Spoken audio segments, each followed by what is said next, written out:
እዚህ ወንጌላውያን አይደሉም፣ ሌቦች ናቸው፣ ዘራፊዎች ናቸው፣ ቀማኞች ናቸው፣ በሕግ መጠየቅ የሚገባቸው ናቸው። ጊዜው የኛ ስለሆነ ነው ያልተጠየቀው። በምን ታጀበ? የኃጢአት ስርየቴን ባገኘሁበት በኢየሱስ ስም። አንዳንድ ብር በ200 ብር ይሸጥልሃል። አንተ የነሱ ደጋፊ ነህ፣ ከነሱ ጋር ታሟሙቃለህ፣ እኛን ትኮንናለህ። ሌቦች ናቸው፣ ቀማኞች ናቸው፣ ዘራፊዎች ናቸው። የመርካቶ ሌባ እንኳን እንዲያርጉ አያጭበረብርም። የመርካቶ ሌባ በኢየሱስ ስም አይሰርቅም፣ በራሱ ስም ነው የሚሰርቀው። ከተያዘም ራሱ ሂሳቡን ይከፍላል፣ ከተደበደበም ራሱን። በኢየሱስ ስም አይሰርቅም። ደግሞ የተባለው እችን ሳንቲም በ200 ብር ትገዛላችሁ፣ እንዳትጠቀሙባት፣ ቤት ቁጭ አድርጓት፣ ብር ታመጣለች። ይሄ ማለት እኔ ልጅ እያለሁ ድሮ እሰማለሁ። የሰፈር ጠንቋዎች አሉ፣ የመንደር ጠንቋዎች አሉ። ከዛ ምን ያደርጋሉ? የሆነች ሳንቲም እቺ እጣን ምንድነች? እጣን መያዣዋ አገልግል፣ እሷ ውስጥ ይቀመጣል። እጣኑ አጥቁሮት የድሮ ስሙኒ ጥቁር ሆኖ አይገዛበትም። ልጅም እዛ ጋር አይደርስም፣ ከነካውም ይቀወራል፣ ብር ያመጣል ብለው ማለት እሱ እኮ ነው። ስብከቱ መሬታዊ፣ ትንቢቱ መሬታዊ፣ ሰው ይላኛውን ረሳ። በቃ የሚወጣውም ሰው ድሮኔ ዛሬ 3 ዓመት ምበላው አጥቼ ነበረ፣ እንደዚህ ነበርኩኝ፣ ጌታን ተቀበልኩኝ፣ አሁን 3 ፎቅ ቤት ሰራሁኝ፣ ሃሌሉያ ጌታን አመስግኑ። እኔ ከጸለይኩልሽ በኋላ ነው ቤቱን የሰራሽው። የእግዚአብሔር ሰው ሃሌሉያ። አሁንም 5000 ያዛችሁ ወደፊት ትመጣላችሁ፣ ጸልይላችኋል። በቃ እንደዚህ ብቻ ሆነ። አሁን በቅርብ ወደዚህ ሚዛን አልፎ ሰው ወንጌል ሊሰብክ መስሎሃል? እንዲያናን ነው ይዘው ወንጌል ስርጭት። ከዛስ 2 ከረጢት ሙሉ እቺ አንዳንድ ብር ሳንቲሟን 2 ከረጢት ሙሉ አንዳንድ ብር እቺ ሳንቲሟ ብረቷ። ከዛ ይዞ ለድሃ የሚሰጡ መስሎህ ነው። ከዛ በኋላ ኮንፈረንሱ ላይ ይሄ ሳንቲም የተጸለየበት ነው፣ ጸለየንበታል፣ የተቀባ ነው እና አንዷን ሳንቲም በ200 ብር ነው የምትገዟት። ከምሬ እነዚህ አሁን እዚህ ራሱ እንዲሳወራ የሚናደዳለ የሌቦች ደጋፊ። እነዚህ ወንጌላውያን አይደሉም፣ ሌቦች ናቸው፣ ዘራፊዎች ናቸው፣ ቀማኞች ናቸው፣ በሕግ መጠየቅ የሚገባቸው ናቸው። ጊዜው የኛ ስለሆነ ነው ያልተጠየቀው። ከርስድ የሆነ ህይወት ወይም የተረገመ የህይወት አይነት ነው። አንድ ነገር መርገም መሆኑን የምታውቁት መቀየር አትችሉ። አንድ ነገር በህይወታችሁ ላይ እኔ ያንድ ነገር አንተ ህይወት ላይ ፈልገው፣ አንቺ ህይወትሽ ላይ ፈልገው፣ እኔ አላቅም፣ ግን መርገም መሆኑ የሚታወቀው አይቀየርም። እናንተ ህይወት ላይ እግዚአብሔር ብቻ መርገሙን ሲሰብረው things start to change፣ ነገሩ መለወጥ ይጀምራል። እቺ ቀን መርገም የሚቀበርበት ቀን ይሆናል። ከተናገረኝ ነገር ዋነኛው የቤቴንና የህዝቤን መርገም ትሰብራለህ ነው ያለው። እኔ እዚህ ያለሁት መርገም ለመስበር ነው። የአንድ ሰው መርገም ከ2014 ከመጨረሻው እሁድ 1 ቀን አይሻገርም። ዛሬ እያንዳንዳችሁ ታርፋላችሁ። አይ ፕሮፌሳይ ታርፋላችሁ። መርገም የመስበር ዓመት። መርገም አይታይም፣ ምን ጨነቀ? ሰበርኩ ትላለህ፣ ሰው አሜን ብሎ ይሄዳል። እንደ ክራንቹ ሁሉ ምንም ሰበር የለም፣ እንደ ዊልቸሩ ሁሉ ምንም ነገር የለም። ሲጀመር መርገሙም የለም። በኢየሱስ ነን፣ በክርስቶስ ነን።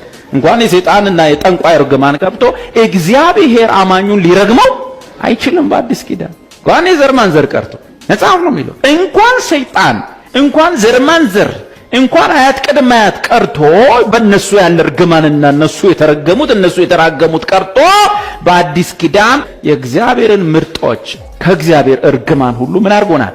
እንኳን ጠንቋይ ሰፈር መርገም ዘር ማንዘር ምናምን አለ። እግዚአብሔር የተራገማቸው እርግማኖች ማንን ሊያገኝ አልቻለም? ክርስቲያንን ዘዳግም 28 እግዚአብሔር አምላክ ያህዌ ኤሎሂም የእስራኤል ቅዱስ በተራራው ላይ ሆኖ የተራገመው እርግማን ማን ጋር እንዳይደርስ ቆመ? አቤት ክርስቲያኖችን እንዳያገኝ ማን ቆመ? መሃል ላይ ኢየሱስ ጋር በእንጨት የሚሰቀሉ ሁሉ መጽሐፍ ነው የሚለው መጽሐፍ ነው የሚለው። እኔ ጴንጤ አስተማሪ አይደለሁም፣ የመጽሐፍ ቅዱስ አስተማሪ ነኝ። ጴንጤ ዘመኑን እርግማን እያለን የጨረሰው እና መጽሐፌ ነው የሚለው። መጽሐፌ የሚለው እንኳን ቅድም ያልኳችሁ ዝርዝሮች የወደቁ ኃይላትና የወደቀው የሰው ተፈጥሮ ውስጥ ያለ ነገር ቀርቶ ቅዱሱ አምላክ በተራራው ላይ ሆኖ በሰው ዘሮች ላይ የተራገመው እርግማን እንዲሆንብህ እንደዚህ ያገኘ እንደዚህ ይሆንብሃል እንደዚህ ያለ ሁሉ እርሱ በእንጨት ላይ የሚሰቀል ሁሉ የተረገመ ነው ተብሎ እንደተጻፈ ክርስቶስ ስለኛ እርግማን ሆኖ ማለት ዘዳግም ላይ የነበሩት እነዛ ሁሉ እርግማኖችና በላዎች ሁሉ መስቀል ላይ ማን ላይ ወርደዋል? ኢየሱስ ላይ። ስለኛ እርግማን ሆኖ ከሕግ እርግማን ምን አድርጎናል? ዋጀን። ወረደበት እኮ። አያቴ ላይ የነበረው ኢየሱስ ላይ ወደቀ እኮ። ቅድመ አያቴ ላይ የነበረው እኮ መስቀል ላይ ወደቀ እኮ። ዘርማንዘሬ ምናምን የጎረቤት ጠንቋይ አስማተኛ ሟርተኛ ምናምን ያ ሁሉ የተራገመው ማን ላይ ነው የወደቀው? ኢየሱስ ላይ። መስቀል ላይ ኃጢአት ሆኖ እንደ ሙሴ እባብ ተሰቅሎ ያ የሙሴ በትር ያ የሙሴ እባብ የጠንቋውን አስማተኛውን የረጋሚውን ሟርት ሁሉ ዋጠ። በሶስተኛው ቀን በትር ሆኖ ተነሳ። በሕይወት አለ ጌታ። ለዚህ ይሄ በነገራችን ላይ ስለ መርገም ስለ እርግማን ምን እያወራችሁ ከቆያችሁ ሁሌ ከዛ ክልል አትወጡ። በጌታ ቤት 10 ዓመት ቆይቶ አሁንም ስለ እርግማን የሚያወራለ። እሺ የዛሬ 9 ዓመት ላይ እርግማኑን መታው ሰበርኩት ትል ነበር። ያን ያልተሰበረን የዛሬ እኮ 7 ዓመትም ላይ እርግማን ረገምኩ ሰበርኩት ብለ ነበር እኮ እና አሁንም እኮ ሰበርኩት እያልክ ነው። ያን ያልተሰበረም ምን ያን የጸለይከው ሰበርኩት ያልከው አልነበረም ምን?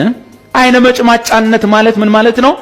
ክርስትና ውስጥ ገብቷል፣ ወንጌሉን አምኗል፣ በጌታ ነው። ግን አጥርቶ ክርስትናውን አላወቀም። አጥርቶ መጽሐፍ ቅዱስን አልለየም። አጥርቶ የት ጋር እንዳለ አላየም። አጥርቶ አላየም። ማንም ሰው ከተሰቀለው ላይ አይንን አያንሳ። ድነሃለሁ ሲል ድኛለሁ። እንዴት ተሰቅሏል ኢየሱስ? ጸድቄያለሁ ትላለህ አሉ። ምን እንድትተርክ ሌላ ታሪክ የታሪክ ጅማሬ ያለህ ይመስል እንድትተርክ የሚያስፈልግ ወደ ሌላ መንገድ ይመራ ሰው ነው። ሁል ጊዜ እግዚአብሔር ልጅ እንደተሰቀለው በፊት ጸድቀሃል፣ ጸድቄያለሁ። በምን የእግዚአብሔር ልጅ ተሰቅሏል። ድኛለሁ ትላላችኋል። ግጥም አድርጌ 100% ወንድሜ ማመን አይደለም በእግዚአብሔር ፊት የሚያስፈርድ ባለማመን ነው። እግዚአብሔር በጣም ስታምነው አይሳቀቅም። አይዞህ በጣም ስታምነው አይፈራም። ይሄ ልጅ እንዴት ነው በጣም እያመነኝ ነው የመስቀል ስራዬን በጣም እያመነ ነው እንደው ጥሩ አይደለም ሚል ይመስላል። እግዚአብሔር ይልቁንስ ባለማመናቸው ጠንቅ እንዳልገቡት እንዳትሆኑ ነው ያለ። ባለማመን ጠንቅ። ከዚህ በላይ መስዋዕት ምን ይቅርብላችሁ አለ። ተው፣ የዳናችሁበትን የጸጋውን መንፈስ አታክፋፉ፣ የተዋጃችሁበትን የኪዳን ደም አትርገጡ። ነገሬ ሁሉ በሉ የጀመረው ሞቱ ላይ ነው፣ መስቀሉ ላይ ነው። ድኛለሁ፣ ጸድቄያለሁ። እግዚአብሔር በሉ በመስዋዕቱ ልክ ተቀብሎኛል። በፈጣሪ ፊት የመቀበል ልኬ የመቆም ልኬ የቀረበልኝን መስዋዕት ያክላል። የቀረበልኝ በሉ ፍየል አይደለም፣ በግ አይደለም፣ ኮርማ አይደለም፣ ጥጃ አይደለም። በሉ የእግዚአብሔር ብቃት የእግዚአብሔር ጽድቅ ኢየሱስ ነው። በሉ እሱን በሚያክል ብቃትና ጽድቅ እግዚአብሔር በሉ ተቀብሎኛል። በሉ ተቀብሎኛል። በሉ